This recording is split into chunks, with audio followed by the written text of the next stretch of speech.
Namaku Romi. Cerita ini terjadi di tahun 2016, di mana aku baru saja lulus dari pendidikan S1ku. Seperti kebanyakan lulusan baru, aku juga mengalami masa-masa sulit. Aku melamar ke banyak tempat, terutama ke beberapa stasiun televisi. Sesuai dengan jurusan kuliahku, tapi minggu demi minggu berlalu, tak ada satupun kabar. Jujur, waktu itu aku mulai merasa putus asa. Sampai akhirnya suatu malam ponselku berdering. Itu dari Fajar, teman satu tongkronganku semasa kuliah dulu.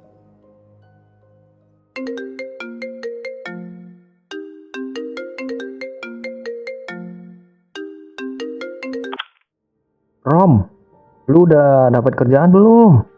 Nih, di tempat gua ada lowongan. Kalau lu mau sih, pas banget. Kameramen kayak yang lu pengen kan? Suaranya terdengar bersemangat di seberang telepon itu. Tanpa pikir panjang, aku langsung bilang iya. Aku kirimkan CV dan beberapa portofolio seadanya lewat email. Dan dia bantu terusin ke HR di kantornya. Aku percaya sama Fajar. Kami sudah seperti saudara sejak masa kuliah dulu. Beberapa hari kemudian, aku menerima email balasan. Isinya undangan wawancara langsung dengan user di stasiun TV tempat Fajar bekerja. Aku nggak percaya ini adalah awal dari karirku. Dan juga untuk pertama kalinya aku akan merantau di ibu kota. Singkat cerita, setelah beberapa tahap interview dan tes, aku akhirnya diterima. Mantap, akhirnya kita bisa bareng lagi, Rom, kata Fajar waktu itu sambil menepuk pundakku. Yoi, makasih ya Jar. Gaji pertama nanti gue traktir deh di warteg, jawabku sambil tertawa. Santai aja Rom, kita udah kayak saudara bro. Lagian dulu waktu kuliah gue sering nebeng makan di rumah lu. Iya, Fajar memang teman lama. Dulu dia ngekos, rumahnya jauh dari kampus. Sementara aku tinggal bersama orang tuaku. Jadi kalau dia ke rumah, ibuku selalu masak lebih. Dan Fajar, ya dia udah kayak anak sendiri di rumah kami. Tapi aku gak pernah nyangka kedekatanku dengan Fajar ini justru jadi awal dari sesuatu yang tidak pernah bisa aku lupakan. Hari itu adalah hari pertamaku kerja. Waktu itu aku masih numpang tinggal di kosnya Fajar. Belum punya cukup uang untuk bayar kosan sendiri. Jadi selama beberapa minggu pertama aku tinggal bersamanya. Seperti anak baru pada umumnya, hari pertamaku diisi dengan berkenalan dengan tim di divisi tempatku bekerja. Banyak dari mereka adalah senior-senior yang jujur saja awalnya sempat membuatku canggung. Tapi ternyata mereka semua ramah dan sangat welcome kepada aku. Rasa takutku tentang senioritas di dunia kerja langsung sirna begitu saja. Oh iya, karena ritme kerja di sini mengikuti jadwal syuting, hari itu aku masuk siang dan belum pulang sampai malam. Hari pertama aku dikenalkan ke beberapa studio, peralatan syuting, dan orang-orang yang akan bekerja bersama aku.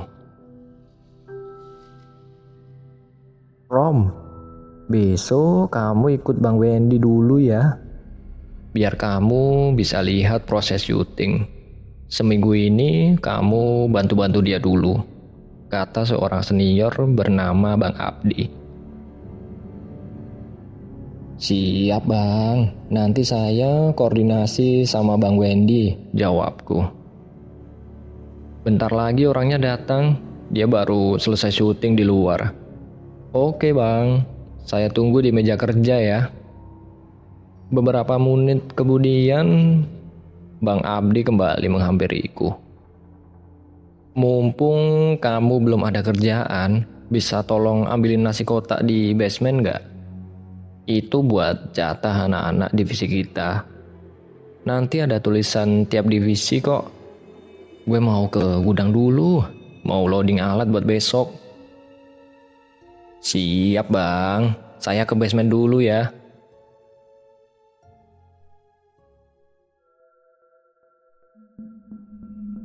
Waktu itu jam menunjukkan tepat pukul 11 malam.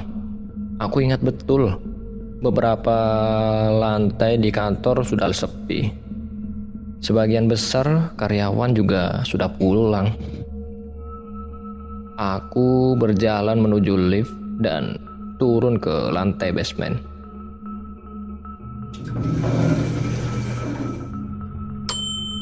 Saat pintu lift terbuka, suasananya langsung terasa berbeda.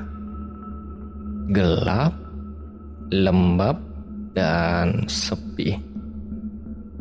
Awalnya kupikir akan ada orang lain di sana, tapi ternyata tidak ada siapa-siapa. Elah, mana nih nasi kotaknya? Sepi banget dah. Mau nanya siapa gue ini? Gumamku sambil melangkah perlahan. Aku menyusuri area basement hingga ke sudut ruangan. Dan di sana aku melihat seseorang. Seorang pria berbaju seragam security berdiri diam membelakangiku, menghadap ke tembok di ujung ruangan. Nah, itu dia. Coba gue tanya aja dah. Mas, permisi. Ucapku pelan sambil mendekat. Aku masih belum menyadari ada yang ganjil. Semuanya terlihat biasa saja. Sampai akhirnya aku menepuk bahunya. Dan saat pria itu berbalik menghadapku,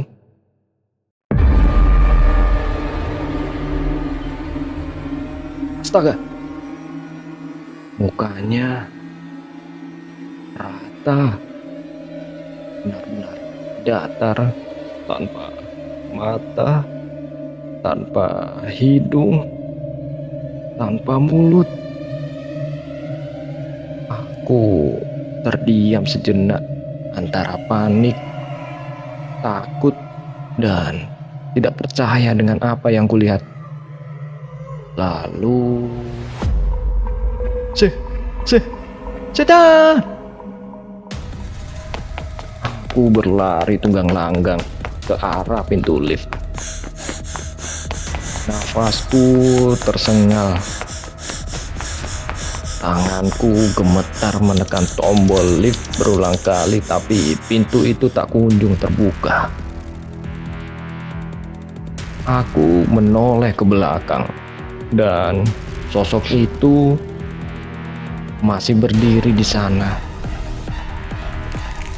Lalu mulai melangkah perlahan mendekatiku. Jantungku berdetak tak karuan. Detik terasa begitu panjang. Hingga akhirnya pintu lift itu terbuka. Tanpa pikir panjang, aku langsung melompat masuk dan menekan tombol pintu lift secepat yang aku bisa. Saat aku masuk ke dalam lift, aku tak sengaja menabrak seseorang. Aduh, kenapa lu, Rom? Suara itu suara Bang Wendy. Ternyata dia turun ke basement menyusulku. Aku masih terengah-engah. Nafasku belum teratur. Itu Bang, itu ada setan Bang. Suara yang keluar dari mulutku terdengar gemetar. Tubuhku masih kaku karena syok. Bang Wendy hanya tertawa kecil, seolah apa yang baru saja ku alami bukan hal yang aneh. Wah, dikerjain Bang Abdi ya, suruh ke basement jam segini, ucapnya sambil nyengir. Iya Bang, tadi saya dimintain tolong ambil nasi kotak di basement Bang, jawabku masih dengan suara goyah. Udah, ayo naik. Emang iseng tuh Bang Abdi, apalagi kalau sama anak baru. Jangan diambil hati ya, nanti gue ceritain deh, ucapnya sambil menepuk pundakku pelan. Terus nasi kotaknya gimana Bang? Tanya aku. Nasi kotaknya ada di pantry lantai atas. Kalau di basement mah jam segini yang lu temuin bukan makanan, tapi ya yang kayak begituan, ujarnya sambil tertawa renyah.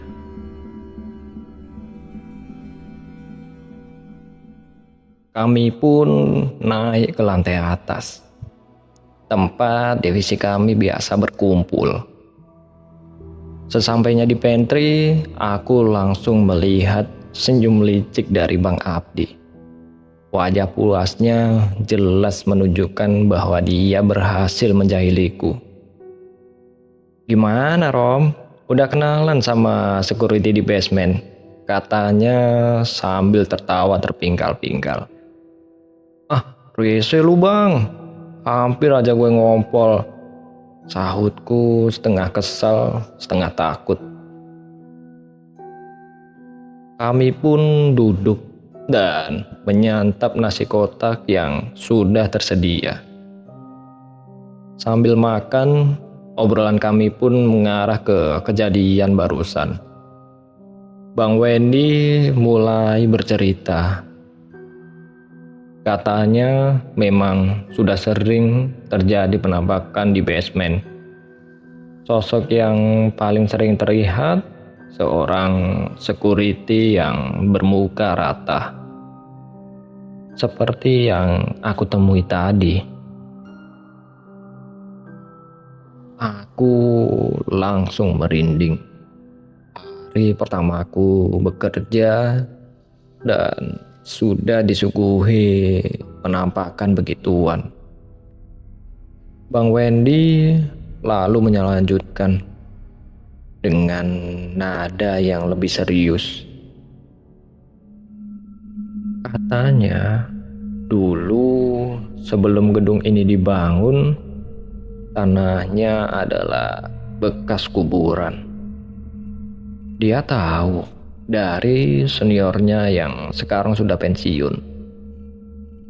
Waktu gedung ini mulai digali dan dibangun, beberapa pekerja sempat melihat hal-hal aneh juga.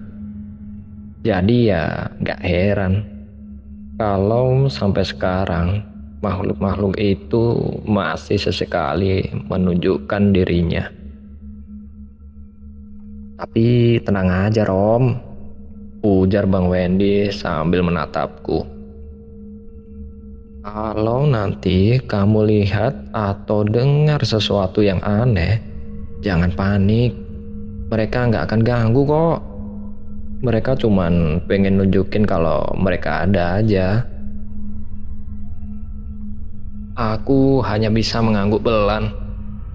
Dalam hatiku, aku bergumam. Baru hari pertama kerja, dan dunia yang aku hadapi ternyata bukan cuma milik manusia.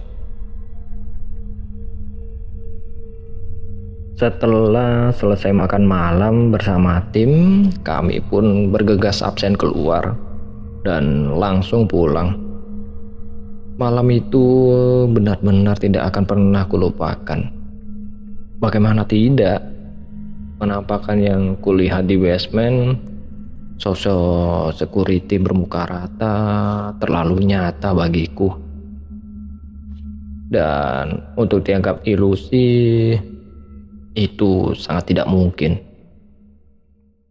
Sesampainya di kos, aku langsung menceritakannya semua pada Fajar. Tapi dia hanya tertawa. Wah, lu udah disambut tuh Rom. Udah resmi kerja di dunia yang beragam, katanya sambil nyengir. Seolah itu hal yang biasa. Ya, keesokan harinya aku hanya berdiam diri di kamar. Rebahan, masih lelah, masih terbayang kejadian semalam. Hari itu aku masuk kerja sore, pukul 3, karena ada jadwal syuting hingga tengah malam lagi. Sial, kenapa masuknya sore lagi sih? Yang kemarin aja masih kebayang di kepala. Gumamku pelan saat bercermin bersiap-siap untuk berangkat. Aku memang sengaja berangkat lebih awal. Selain untuk mengenal lebih jauh rekan kerja, aku juga penasaran, ingin melihat langsung proses syuting yang sebenarnya. Setelah salat zuhur, aku mampir sebentar ke warteg. Isi perut, terus meluncur ke kantor. Setibanya di lokasi, suasana mulai ramai. Kru lalu lalang, peralatan berserakan. Seolah semuanya sibuk dengan tugasnya masing-masing. Aku berdiri agak di pojokan, mengamati dalam diam. Tiba-tiba, seseorang menepuk punggungku dari belakang. Rom, daripada bengong, mending prepare alat dulu buat syuting. Nanti tinggal santai aja kita, kata Bang Wendy. Gas lah bang, saya mah ngikut aja, jawabku ringan. Kami pun berjalan menuju gudang penyimpanan alat. Satu persatu kami sortir perlengkapan yang akan kami gunakan nanti malam. Rom, tolong ambilin lensa di ruang sebelah dong, pinta Bang Wendy. Siap bang. Aku pun melangkah ke ruang sebelah. Ruangan itu sunyi, terlalu sunyi sih. Lampu menyala redup, udara di dalam terasa sedikit lebih dingin daripada ruangan lainnya. Aku mencari beberapa lensa yang dibutuhkan. Saat aku membungkuk untuk mengambilnya, dari ujung ruangan aku melihat seseorang berdiri.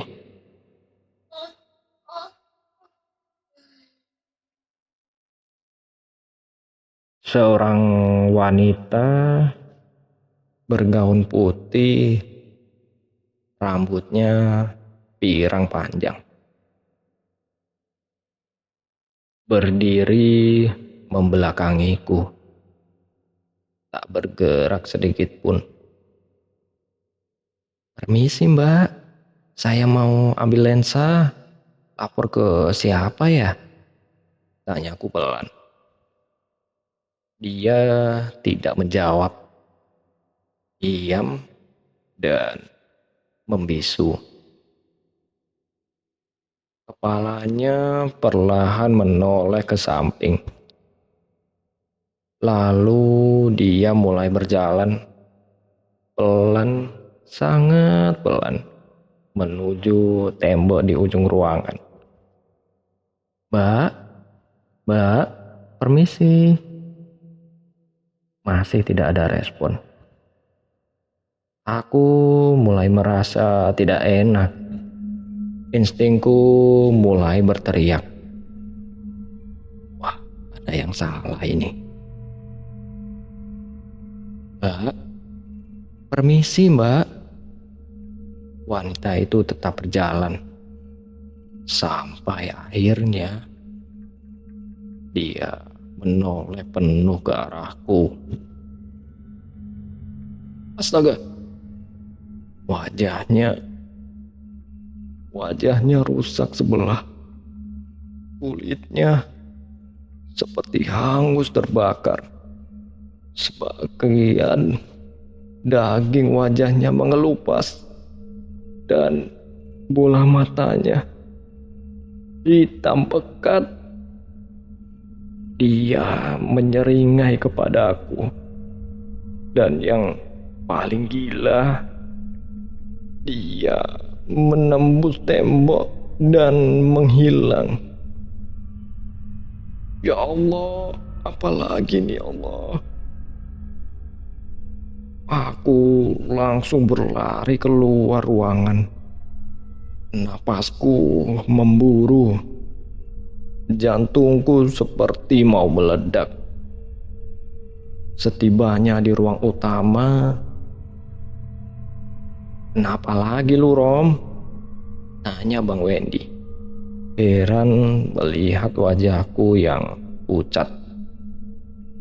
"Itu bang, ada setan bang, wanita, kayak noni-noni Belanda bang, tapi mukanya rusak bang."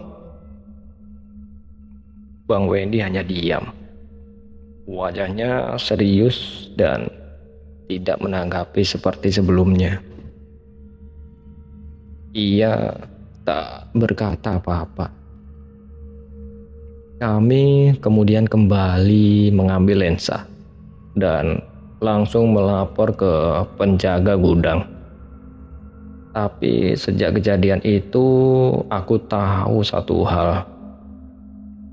Kantor ini menyimpan lebih dari sekedar cerita pekerjaan.